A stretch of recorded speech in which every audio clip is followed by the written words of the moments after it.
Good afternoon, everyone, and welcome to our November webinar, Annuity Reviews as part of the insurance planning process. We've spent this year following one couple, Sam and Sally, as they have aged, and today we'll walk through scenarios involving the annuities that they and others have in place. Then next month we'll be at the end of Sam and Sally's planning, their policies, their lives, and we'll be discussing beneficiary designations gone wrong, policyholder protection, and real-life client scenarios. Today's presentation will last about 50 minutes. During that time, if you have questions as we go along, feel free to ask them on screen, and we'll do our best to answer them as we go. This webinar is being recorded and will be posted to our website within a week. Regarding CFPCEs, listen up. If you're logged into the webinar today for more than 50 minutes using the email address you registered with, we will report your attendance to the CFP board. That process can take up to a month. So let's begin with a note about today's presenter. He's our annuity go-to guy.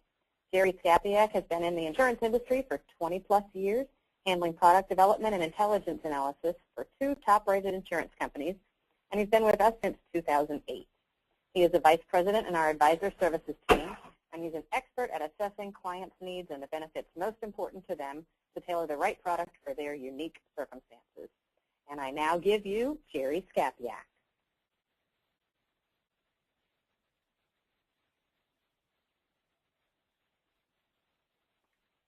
Thank you, Dina.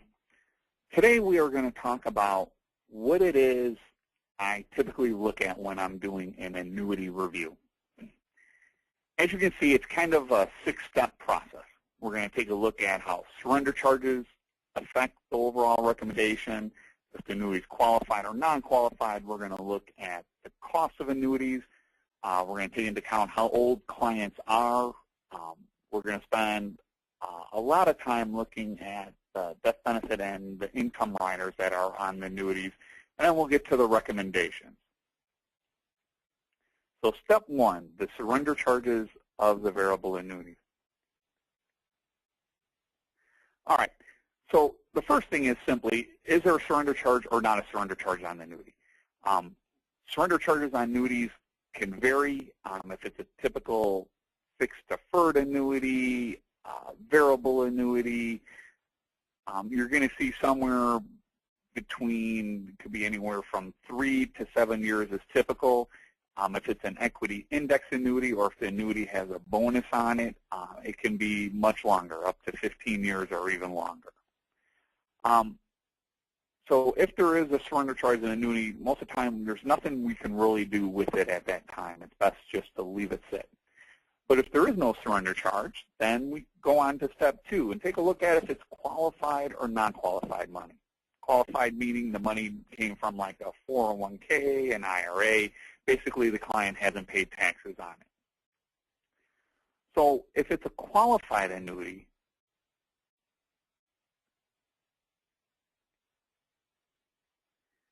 sorry, we're getting a little note here. If it's a qualified annuity,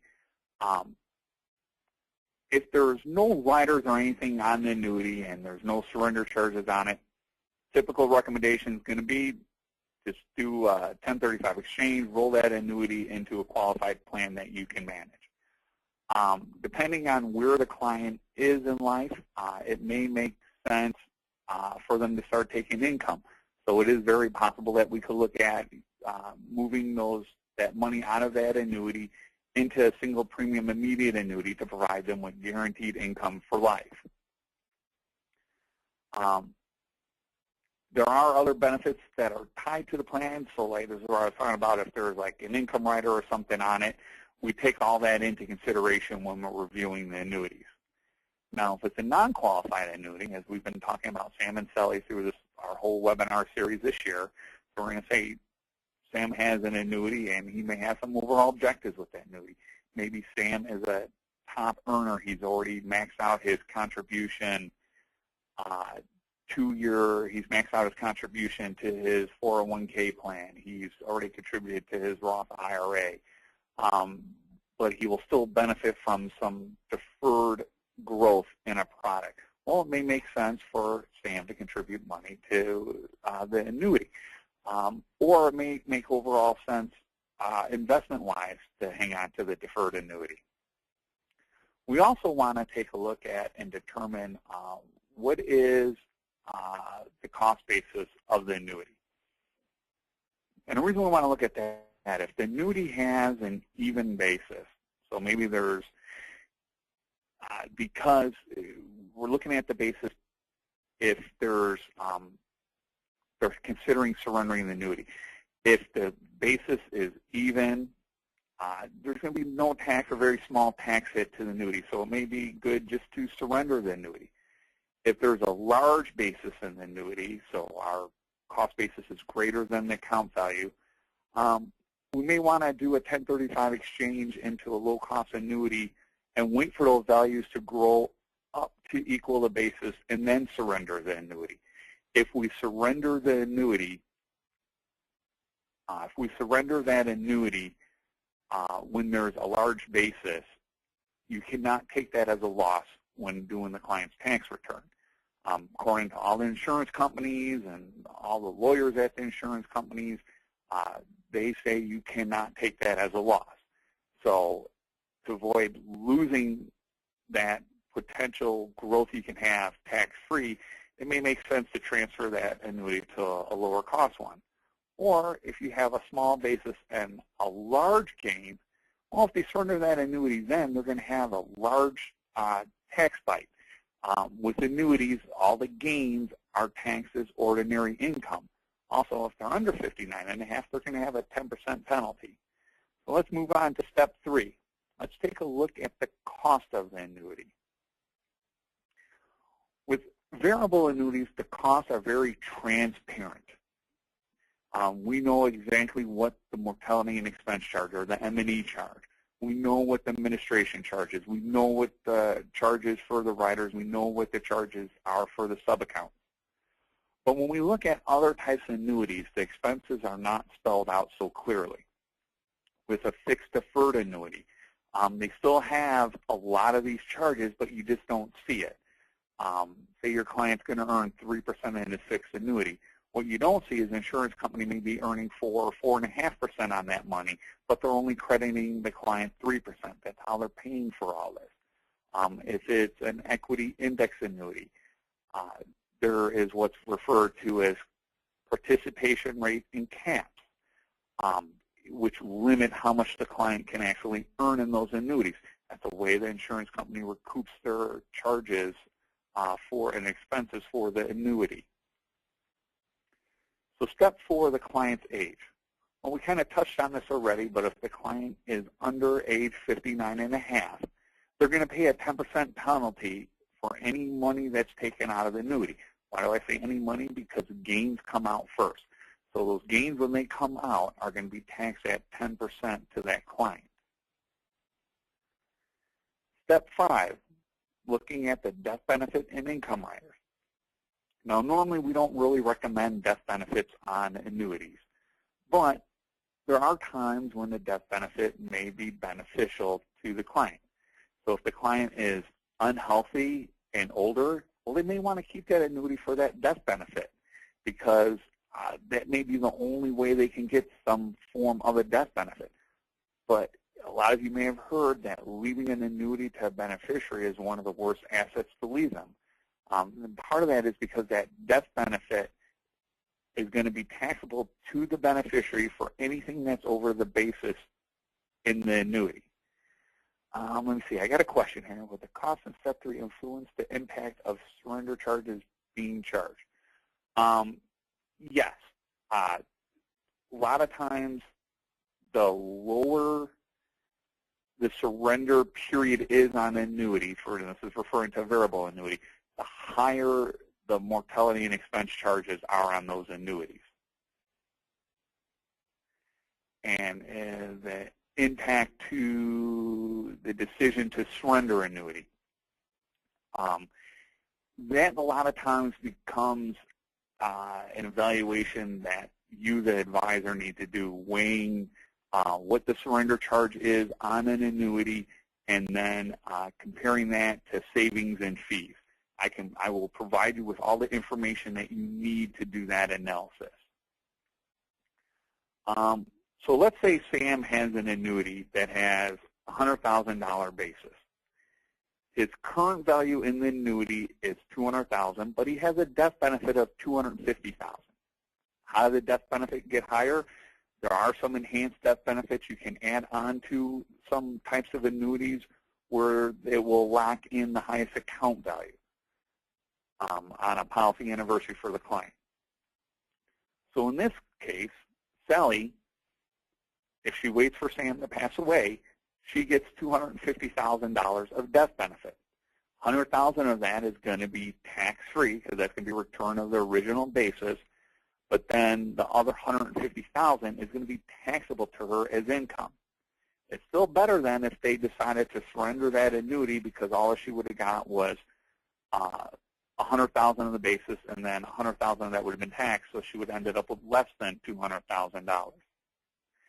Now, when we're considering keeping an annuity that has a death benefit, well, we need to be conscious of that as time goes on, if that account value continues to grow, the death benefit actually becomes less relevant because as that account value gets closer to the value of that death benefit, the death benefit is not providing as much value as it did when the account value was lower. So also part of Step 5, which involves the income riders. A vast majority of the equity index annuities and variable annuities I review include an income rider on them. So they are always taken into consideration when considering what to do with these in-force annuities. So let's take a look. There are 3 types of income riders. The most common one out there is a guaranteed lifetime withdrawal benefit, or GLWB. The second most common is a guaranteed minimum income benefit. And then third, which is not really sold very much anymore, but your clients may have them on old annuities, is a guaranteed minimum withdrawal benefit. So before we go into some of the specifics on with these riders and what's different with them, let's go through some basics on income riders. With these income riders, we've now added 2 values to the annuity. We have our account value, which is the real money of the annuity. This is what the client can surrender the annuity for. This is the actual money in the policy. And then there's what's referred to as the benefit base, or the income rider value. This I call the funny money. It is nothing more than a number on the statement that the client sees. So the easiest way I've come across to explain how these values work is to go through an example. So what we're going to do is we're going to say Sam has $100,000 he wants to invest, and he's being told he's guaranteed 5%. You've probably had clients come into your office and show you this annuity and say, I'm guaranteed to get 5% on my annuity, or I'm guaranteed to get 7%. But what does that really mean? So we have Sam here who has $100,000 he's going to put in this annuity, and at the end of year 1, his account value is worth $103,000. The account he was invested in basically turned 3%. But wait a second. Sam is guaranteed to get 5%. Well, what's guaranteed to grow at 5% is that funny money, that benefit base. So that at the end of year 1, his account value is 103 and his benefit base is 105. Year 2 comes along, the account value has a great year. The accounts he was invested in grew his account value to 120,000. His benefit base, guaranteed to grow by the 5%, is worth $110,000. One of the benefits with these riders are they have what's referred to as a step-up feature. That if on a policy anniversary, and it could be other than policy anniversary, it could be quarterly, it could be monthly, or there's even an annuity out there that does it on a daily basis. But for our example, we're going to use policy anniversary. And what the step-up provision says is that on a policy anniversary, if our account value is greater than our benefit base is not going to grow by the 5%. It is actually going to step up to equal what the account value is. So at the end of year 2, our account value and our benefit base are both worth $120,000. Year 3 comes along, market doesn't do so well, and our account value goes down to $80,000. But our client is still guaranteed to grow, get that 5% growth on that benefit base, so it's going to be worth $126,000. We're going to use this example when we talk about the 3 riders. So here we are in year 3. We got an account value of $80,000 and a benefit base of $126,000. What do these numbers mean? Let's say the client decides they want to surrender the annuity. Well, if they surrender the annuity, a lot of clients are going to think, I get the $126,000. I've been told I'm guaranteed to get 5%. But that's not what happens. They get that $80,000 if they want to surrender it. The $126,000 is only used to calculate income. It is not used for anything else. So we're going to use that example as we talk about each of these riders. So first, let's take a look at the guaranteed lifetime withdrawal benefit and the guaranteed minimum income benefit. With the guaranteed lifetime withdrawal benefit, the key word in that is withdraw. We do not annuitize this annuity or this benefit on this product. It allows the owner to take withdrawals up to a guaranteed percentage of the benefit base for life. So they're going to take actual withdrawals out of the annuity. They are not annuitizing. When you annuitize an annuity, you turn over the value of that annuity to the insurance company, and in turn, that insurance company is going to give you a guaranteed payment for the rest of your life. With the GLWB, we're not annuitizing. The GMIB, the Guaranteed Minimum Income Benefit, has 2 options. It allows the owner either to withdraw up to 5% of that benefit base for life, or it allows the client to annuitize that income rider. And we're going to talk about these in a little bit more detail. So first we're going to talk about the Guaranteed Lifetime Withdrawal Benefit, the GLWB. The way this works is that the client's going to be guaranteed a certain percentage for life, and it all depends on how old they are when they take that first withdrawal. So we're going to assume Sam is age 70. So Sam is going to be able to withdraw 5.25% for life. So if we go back to our example, we got our account value of $80,000 and $126,000 of benefit base. Sam's going to be able to withdraw 5.25%, so he's going to get $6,615. And he can get that for the rest of his life as long as he takes out no more than that. But a lot of your clients, when they're sold these riders on these annuities, they go, wait, I'm told I have access to all of my money in my annuity. Well, that is partly true, but you can't have both. You can't have access to your account value, and you can't have the benefits of the benefit base. It's an either or. So how do these withdrawals affect the annuity? So if we look here in year 4, we're going to start taking out our $6,615. That amount is subtracted from our account value dollar for dollar. We fast forward to year 15, and we're assuming no growth in this. We would have some growth in an annuity if this was actual. Our account value is down to $620,000 or $620. We go to year 16. We still get our $6,615, even though there's no account value. And in fact, because this is a guaranteed lifetime withdrawal benefit, the client gets to withdraw that $6,615 for the rest of their life, irregardless of where the account value is on the annuity.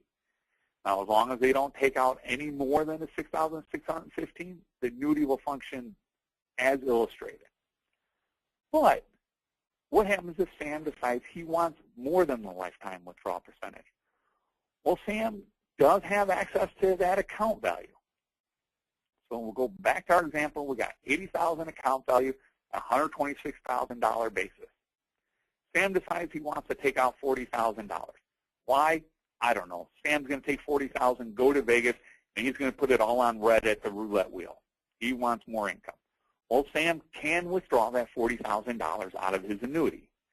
But when you take excess withdrawals out of the annuity, the withdrawals are proportionate to both account value and benefit base. So what does that do to his annuity? His account value is going to decrease to $40,000, and his benefit base is going to be cut in half also. So it's going to be worth $63,000. So if we go back to our example where we looked how the withdrawals were, instead of year 4, Sam taking out the $6,615, he decided to take out the $40,000 and go to Vegas. It's going to affect all his values. So when year 5 comes along and he wants to start taking his normal retirement income out of the annuity, he doesn't get the $6,615. He gets $3,308 because that's going to be 5.25% of the $40,000. But Sam is guaranteed to take that for the rest of his life, so even when his account value hits 0 in year 17, he still continues to get the $3,308. So Sam does have access to the cash value in his annuity, but it does come at a price. And the price is he's going to have lower withdrawals in the future. So now let's talk about the other popular rider, the Guaranteed Minimum Income Benefit. This rider is most commonly sold on MetLife annuities. This rider allows the client to withdraw 5% for life. Works just like the Guaranteed Lifetime Withdrawal Benefit. But they give you a second option. They have an annuitization option where you can annuitize that benefit base. Remember, when you see the word annuitization, it means you got to give up control of the annuity. You have no access to any account value if you annuitize the annuity.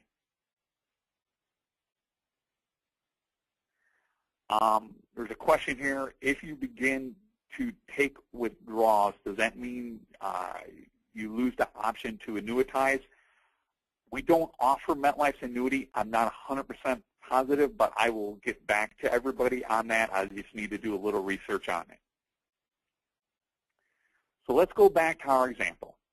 We got our Guaranteed Minimum Income Benefit. We got our $80,000 account value, $126,000 benefit base. Under option 1, Sam gets to withdraw 5% for life, so he gets $6,300 for life. Not bad. Under option 2, he gets to annuitize that benefit base. But these riders have a little catch in them. First off, they're going to make you wait 10 years before you can annuitize that benefit rider. If you want income before 10 years, you have to use the annuity as a withdrawal benefit. So what they're going to do is they have, also, if you have a step up, so if that account value is greater than the benefit base and the annuity steps up, it starts a new 10-year waiting period when that happens. When you get to the point, if you want to annuitize, you've had waited 10 years. When you annuitize an annuity, they have what's referred to as an age setback. And the age setback is typically 10 years. So Sam, he's here at age 70. He wants to start receiving income on his annuity. They're actually going to calculate his payout as if he is only age 60. And when you're looking at annuitization rates, the younger you are, the lower the payout's going to be. With this rider, you have to call the insurance company to see how much income you can get under this option 2, the annuitization option. So if we go back to our example, and we did a little calculation, if Sam had used the annuitization option, he would get about $7,056 a year if he was to annuitize it. So our third income rider is a Guaranteed Minimum Withdrawal Benefit. What this rider does is it guarantees that Sam will get back his original principal, the original money he put in the annuity. It's going to guarantee he's going to get that back. but they're not going to give that to him as a lump sum. What the rider says is that you can withdraw up to 7% a year. This rider doesn't offer any lifetime guarantee for income, and you don't get the 5% guaranteed growth, but you do get the step-up feature. So let's go through our example. In year one, our account value grew to $103,000. With the GMWB, our benefit base will be worth $103,000. Year two, the account value grows to $120,000. The benefit base gets that step up, so it's going to be worth $120,000. Year three, our account value went down to $80,000. Our benefit base will stay locked in at that $120,000. So Sam is going to be able to withdraw 7% of the $120,000, or basically he'll be able to take $8,400. Remember, that's not a lifetime. He gets to take that until his total withdrawals equal the $120,000, or it's going to be for 14.2 years. And if we look at a chart and how this breaks out, you'll see Sam's able to withdraw his $8,400 here. As our keeps growing, we hit the 20th year. He can say he doesn't get the full $8,400. He gets to take out $2,400, and that will equal the $120,000. A lot of clients that have purchased these riders, they don't remember exactly what they purchased. They hear their friends or advisors trying to talk them into new annuities, and they hear that about this guaranteed income that these friends are getting or advisors trying to switch them into, and clients think they have that with this rider, and it's not. So we need to be very careful when we're reviewing this, and we don't mislead clients that they're going to get income for life. So step 6, recommendations. If the client has a qualified annuity and they have no income rider, there's no reason to have an annuity inside of an IRA. So once the annuity's past the surrender charge period, just roll it over to an IRA account that you can manage. But if there is an income rider on that annuity, well, the annuity, if it's going to be used for income, we may want to keep it. If we look at kind of the examples we kind of went through where our benefit base is greater than our account value, it may be beneficial for the client to hang on to that annuity and use it for income. But if the client says, no, I'm not going to use this money for income, then there's no reason to keep it. Just roll over the value into an IRA once the surrender charges are over. So what about the client has a non-qualified annuity and there's only a little bit of gain in it or no gain at all? You know what? It probably makes the best sense just to surrender the annuity. Once the surrender charges are over, yes, Sam's going to have to pay taxes on the gain. Don't recommend doing this until Sam's at least 59.5, so we could avoid that 10% penalty on the gains. But once again, annuities have fees in them. It may be beneficial for Sam just to get out of the annuity. What if there is an income rider and a little gain? Well, we kind of go back to if the annuity is going to be used for income, well, we still may want to keep the annuity because some of those older riders are very valuable. You cannot purchase anything remotely like some of the older riders. And I will point that out to you when I'm reviewing the annuities. If the annuity is not going to be used for income, once again, just surrender it. Sam will pay the taxes on the gain. What about if we got an income rider and there's a large gain in the annuity? Well, then we got to be a little bit more careful. If we surrender that annuity, it's going to be a large tax hit to Sam if he surrenders it. And this is where the saying comes from, once in an annuity, always in an annuity. That refers to non-qualified annuities that have gains. Well, we could look at annuitizing it, the annuity, or transferring it to an immediate annuity. When we annuitize a non-qualified annuity, we get an exclusion ratio. The payments that are received are going to be part gain and part basis, so only part of each payment is going to be taxable. And we get to spread those gains out over the life of the client.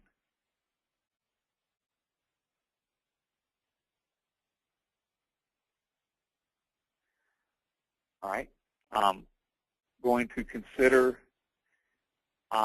we can look at a tax-free 1035 exchange into a no-load annuity. What we're going to do with that, we're going to lower the cost of the annuity. That annuity still will have no surrender charges on it, and it allows the client to continue to defer the taxes on that gain. We can also consider a 1035 exchange into a fixed annuity. Say the client is tired of the volatility of the market. They want something more stable. We can transfer that into a fixed annuity. Unfortunately, all fixed annuities have surrender charges, but we can get them a guaranteed interest rate. Okay, I see we got some questions here. Let me see. If it's in the IRA, can you surrender once it's out of penalty period and not take the money out of the IRA to avoid capital gains tax? If the annuity's inside of an IRA, once the surrender charges are over, you're actually going to want to do a 1035 exchange or just roll that value into another IRA account. If you actually surrender and take possession of those funds, since it's IRA is a qualified annuity, the client's going to have to pay taxes on the whole amount. So you want to roll that money over. Okay, another question here.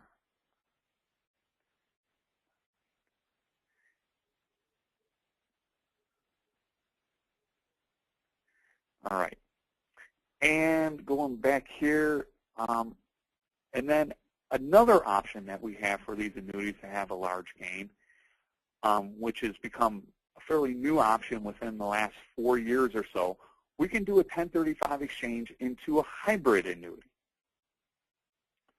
So what are some of the benefits of hybrid annuities?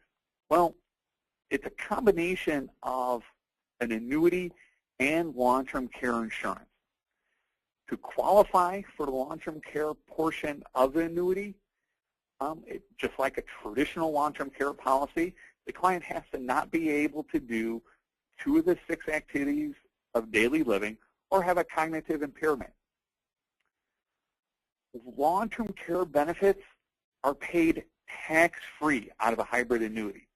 So if our annuity has a gain, we transfer it to hybrid annuity, and then the client needs long-term care, all that money comes out of that annuity tax-free. The client avoids paying any taxes on it.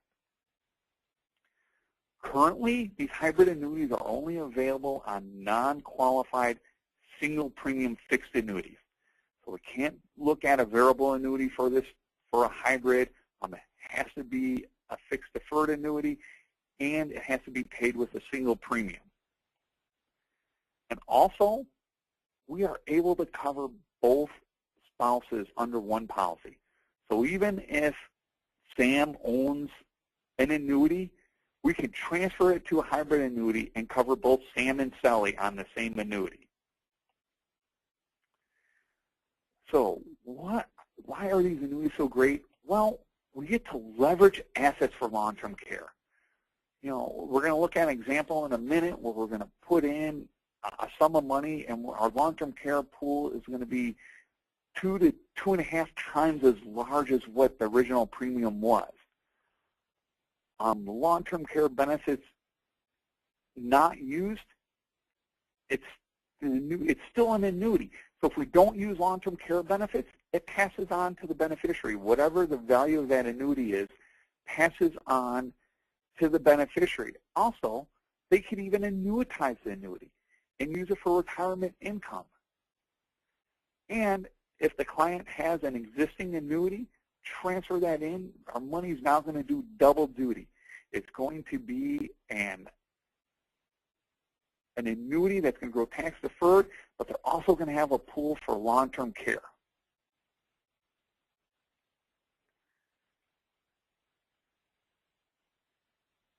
All right, I got a question here. Can you convert the cash surrender value of a whole life policy into a hybrid annuity? Absolutely.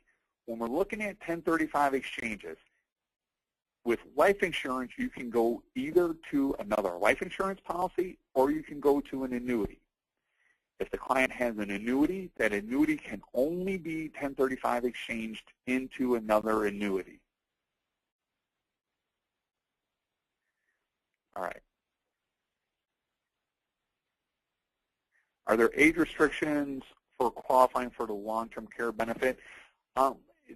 there's an age restriction for purchasing a hybrid annuity. The maximum issue age, I believe, is age 80 for purchasing it. With the hybrid annuity, I have a question here about underwriting. One of the great benefits to the hybrid annuity is extremely simplified underwriting. You don't have to go through the normal underwriting that you would for a traditional long-term care policy. It's only a couple of questions, and basically what they're looking for is, does the client already have a condition that would cause them to start receiving benefits? So do they have MS? Do they have HIV? Are they using any assistance devices? Do they have advanced stages of cancer? They're looking for stuff like that. But a lot of stuff, like if a client has fibromyalgia, they can still qualify for a hybrid annuity, or they'll be declined for traditional long-term care. So let's take a look at Sam. Sam has an annuity that is valued at $200,000. The annuity is broken up to $100,000 basis and $100,000 of gain. And Sam has monthly long-term care expenses of $5,000. When Sam's not going to just consider a hybrid annuity because he has an existing annuity. But let's say Sam and Sally have their savings and they're concerned with running out of money in retirement if they have a long-term care need. If they don't have a long-term care need, they probably got enough money that they're going to be just fine in retirement. But the concern is if they have that long-term care need, it's going to deplete too much of their assets. So Sam kind of decided, I have this annuity with $200,000 in it. Let's just reallocate it to another annuity. We won't have to pay taxes on the gain, and we're going to get a long-term care benefit. So let's take a look at this example. So Sam has his annuity. It's worth $200,000. If Sam wants to keep the annuity and do nothing with it, his pool of long-term care funds that would be available to him is $200,000.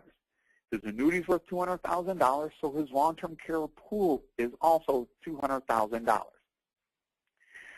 Sam needs $5,000 a month for long-term care. So how much does Sam have to take out of that annuity? Well, as we've kind of talked about already, gains come out first, and you have to pay taxes on those gains. We're going to assume Sam's in a 25% tax margin, so Sam is going to actually have to withdraw not $5,000, but he's got to withdraw $6,667 to net $5,000. Now, he doesn't have to do that the whole life of the annuity. He has to do that until he has withdrawn $100,000 of gain out of that annuity. Once he's done that, then he can reduce his withdrawal to $5,000 because it's going to be all basis coming out. Because of this, his annuity is going to last him approximately 35 months. So if Sam did nothing, kept his existing annuity, he would have 35 months of long-term care at $5,000 a month.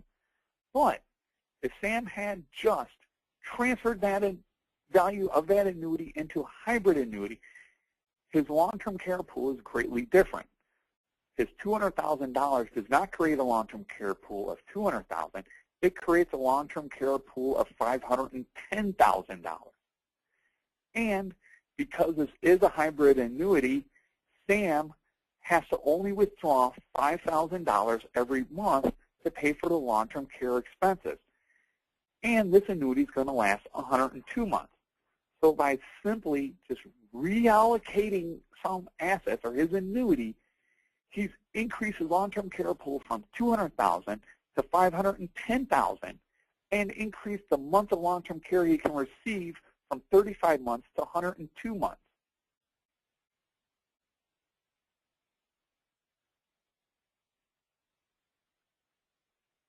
All right, I got a question here. Will the terms of the hybrid policy allow him to take $5,000 a month? This is high level or withdraw. for long-term care in my experience. With the hybrid annuity, this is actually less than what you can take. And actually, I'm going to move on in a second here to the next slide because we'll look at it a little bit different.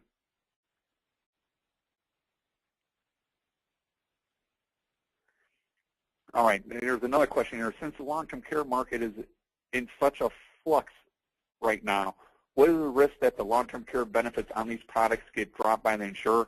They can't be dropped. They are guaranteed products. So that is really of no concern with these annuities. If the client does not use the entire 102 months of benefits, will the spouse get the other funds? We're going to cover that in just a minute. We're going to look at how, once benefits are paid out of the annuity, how it affects all the values. In this example, what is the difference between the two policies and monthly benefit payments if he is not using it for long-term care? And we're actually going to look at that on our next slide. So let's move on. So Sam, he has a traditional annuity, and he's earning 3.3%, which is about average what we can get right now on a long-term fixed deferred annuity. His hybrid annuity is going to earn 2.5%. Sam's going to put in $200,000 in, if we're looking at $200,000 investment in each annuity. Let's go out to age 80 and look at the differences. Well, in our traditional annuity, our account value will have grown to $488,000. In our hybrid annuity, it grows to $231,000. Now, if we look at it, if we do the math for 2.5%, that number should be larger. But we got to remember there is a cost for the long-term care portion of the annuity. So that's why we're seeing a little bit less return on the value of the annuity. But when we're purchasing a hybrid annuity, we're not purchasing it for the account value. What we're purchasing it for is we're purchasing it for the long-term care pool that the annuity can provide. So with our traditional annuity, the amount we actually have available for long-term care after taxes is $441,000. The hybrid annuity has a long-term care pool of $668,000. Now, like all long-term care policies, there is a maximum amount that you can use for long-term care.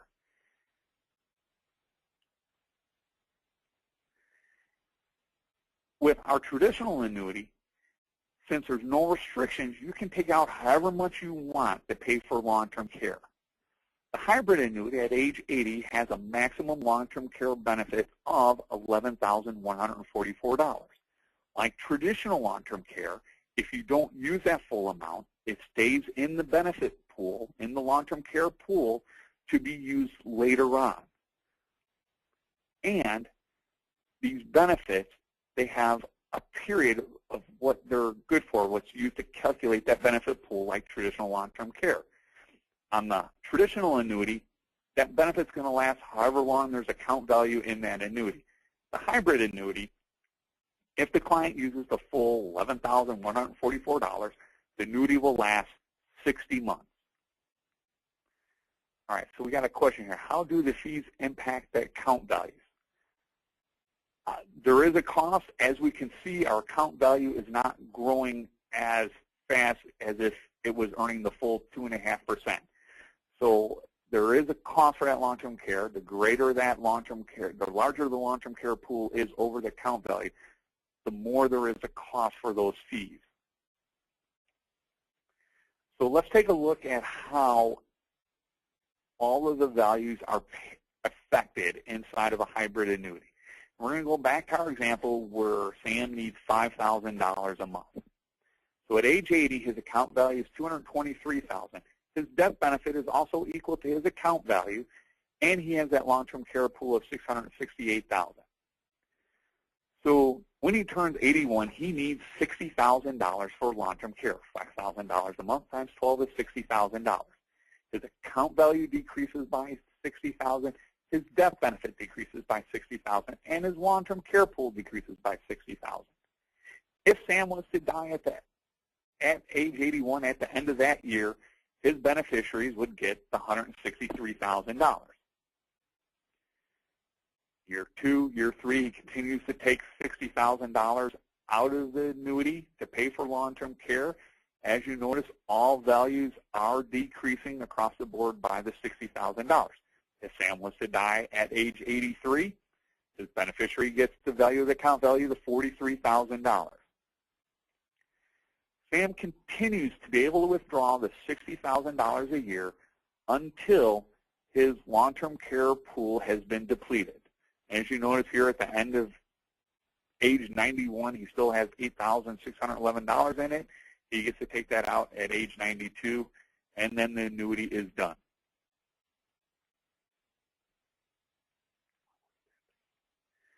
All right, so if you're still unsure about these hybrid policies, let me tell you about our founder, Judith Maurer, and her husband, Keith Maurer. Some of you may have heard Judith talk about these products in the past, but Judith has said that these hybrid products are one of the greatest products that the insurance industry has come out with recently. In fact, they believe that these products are so great, they decided to put their money where their mouth is, and they have purchased one of these policies themselves to protect their long-term care needs.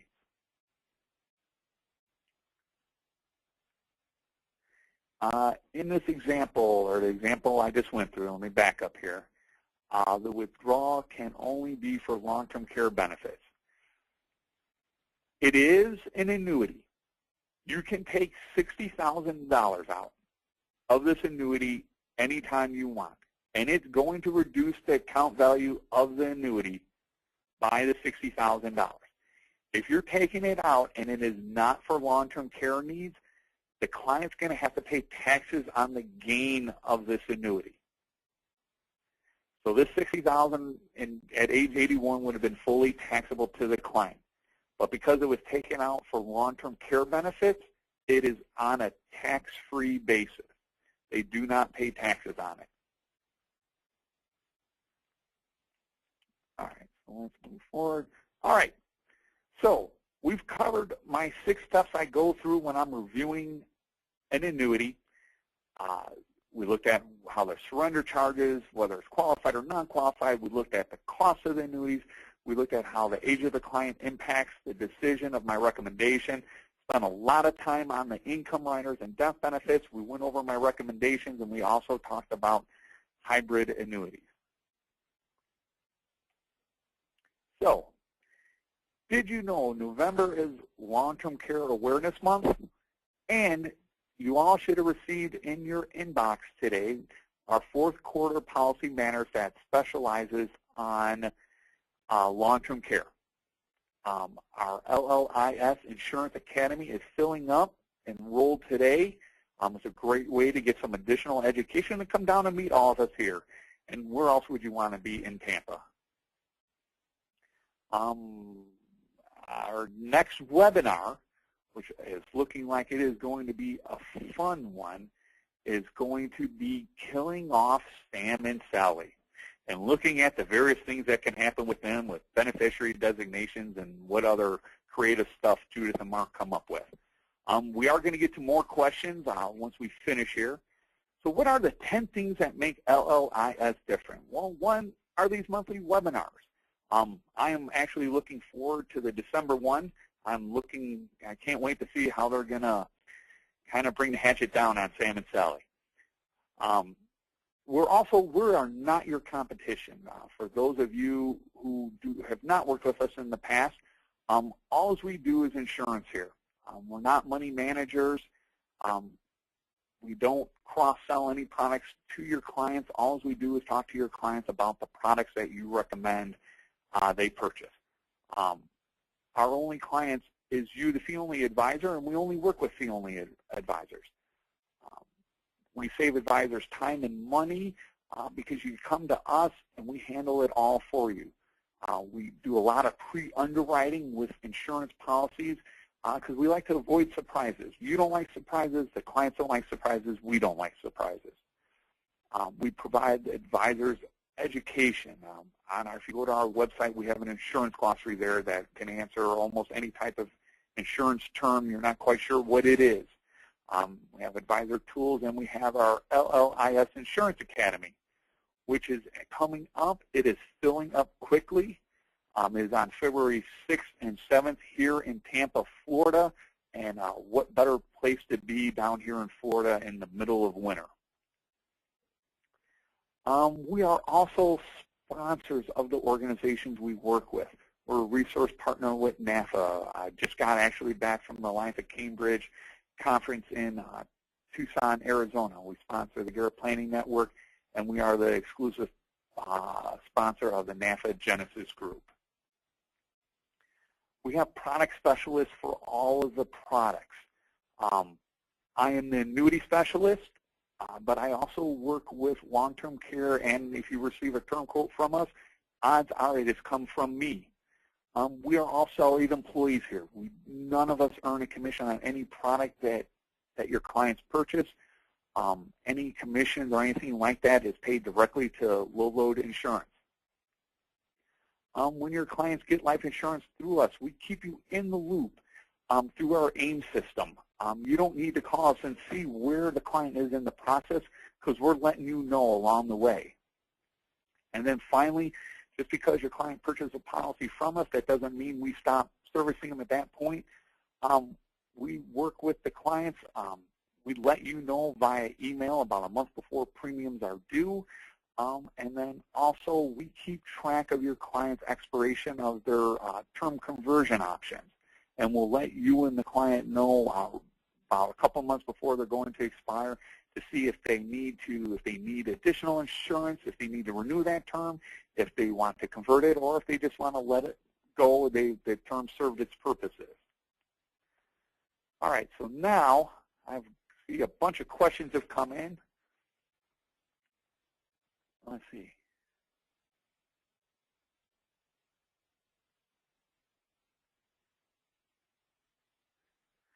All right, I got a question here. Can you describe how you calculate the months it would last in both scenarios? I'm assuming it's referring to the hybrid annuity. With the hybrid annuity, it is a 60-month benefit. There are two options that offer a longer benefit period on the hybrid annuity. And it just depends on the client's situation and what makes the most sense for them. With the traditional annuity, it's going to last however long the money's in the annuity. So the more they take out, the shorter time it's going to last. Somebody's asking, where am I in the photo? This is me right here. If you remember our Christmas card from last year, I was the one with my hands over my face wearing a tutu. Do hybrid policies include care coordination once a client needs long-term care? They offer all of the same benefits that you see with traditional long-term care policies. Let's see, if a spouse inherits a non-qualified traditional annuity, can they do a 1035 of a traditional annuity into a hybrid annuity with long-term care? If they can, and only use long-term benefits for a few years and die before. Okay. All right, so let's answer the first part. If a spouse inherits a non-qualified traditional annuity, can they do a 1035 of the traditional annuity into a hybrid annuity with long-term care? The answer is yes, because typically when an annuity is inherited by a spouse, it is all put in their name. So assuming as long as it's in a spouse's name, we can do the transfer. See, the second part, if they can and only use the long-term care benefits for a few years, then die before depleting the actual value of the annuity, how is the cost basis dealt with regarding the beneficiaries? It is still the same. If there is a gain in the annuity at the time of death and there is still account value, then that gain will be taxable to the beneficiary. If it is all basis that is being returned to the beneficiary, then it will not be taxable. All right, for clients 70-plus years old that are looking to buy long-term care coverage, is this hybrid policy a better route than buying an individual long-term care policy? Is the underwriting less erroneous? I already did talk about the underwriting. It is much more simplified. One of the features that you cannot get with a hybrid annuity that you can get with traditional long-term care, and is not as important when a client is 70 plus, is you cannot really get inflation protection on the annuity. I didn't go into great detail on the hybrid annuity, but that long-term care benefit does increase a little bit each year, but by no means does it grow like if it had true inflation protection on the annuity. If the clients have health conditions that are going to exclude them from getting traditional long-term care, then yes, it is their only option to get long-term care coverage. But also, the hybrid annuity is a single premium policy, so the clients also have to have a lump sum of money that they can put into the annuity to get the long-term care coverage. So part of that can be an individual basis, whether or not it makes sense or doesn't make sense for them to get it. Okay, what if the client does not use all of the long-term care benefits? All right, let me back up here.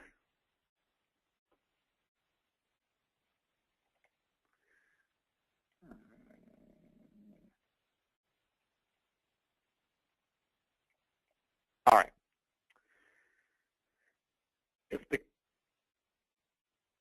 Once the client in this example hits age 84, there is no account value or death benefit. If the client dies at any point, age 84 and beyond, oops, sorry, didn't mean to do that. Our fingers aren't working today. All right, so if the client dies beyond age 84, there is no benefit for any beneficiary.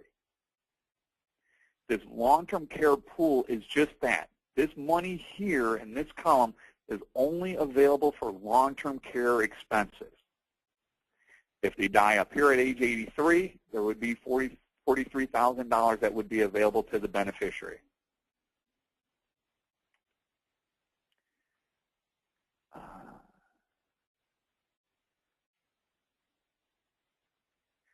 So the benefit is not shared with the spouse. That's a very good point. In the example that we use for the hybrid annuity, we only talked about Sam. We could absolutely add Sally onto the annuity, and we could do it as a joint. They both can be on claim at the same time and both receive benefits. Because it is a long-term care pool, they can receive benefits as long as there's a value in that long-term care pool.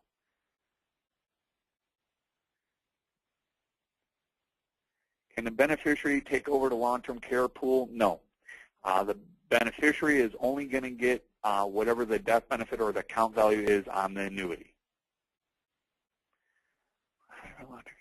For the hybrid life long-term care policy, is there a standard ratio of how much long-term care is available for a given amount of death benefit? For example, $500,000 death benefit provides $400,000 in long-term care. We really didn't talk about the hybrid life policies here, but there's two different types of hybrid life policies. There's single premium policies, and then there's policies where you make annual payments on, we'll say. The single premium policies are designed to maximize the long-term care. So, for example, if the client puts in $100,000, they may only have a death benefit of $120,000. But they have a long-term care pool that will be over $200,000. What carriers do we use for long-term care insurance annuities? The company we primarily use is State Life. It's a very highly rated insurance company. I'd be happy to provide financial ratings for them if needed. Can beneficiaries get death benefits on hybrid if other spouse still getting long-term care benefits? No. The death, on a joint annuity, no death benefit would be paid until both covered insureds have passed away. Does a guaranteed annual withdrawal amount last a lifetime or only to the extent of the funding money? Going back to the guaranteed lifetime withdrawal benefits, those benefits will last forever for as long as that client's alive, as long as they don't take out any more than they are allowed to. Are these available in all states? The hybrid annuities are not available in all states. They are available in almost every state. Is State Life available in Wisconsin? I believe it is. That is generally not a problem state. All right, that is it for questions. I did run a little bit late. Thank you, everybody, for tuning in. If you have any other questions, feel free to give me a call at the office. I'll be happy to chat with you about hybrid life policies. Thank you, everybody.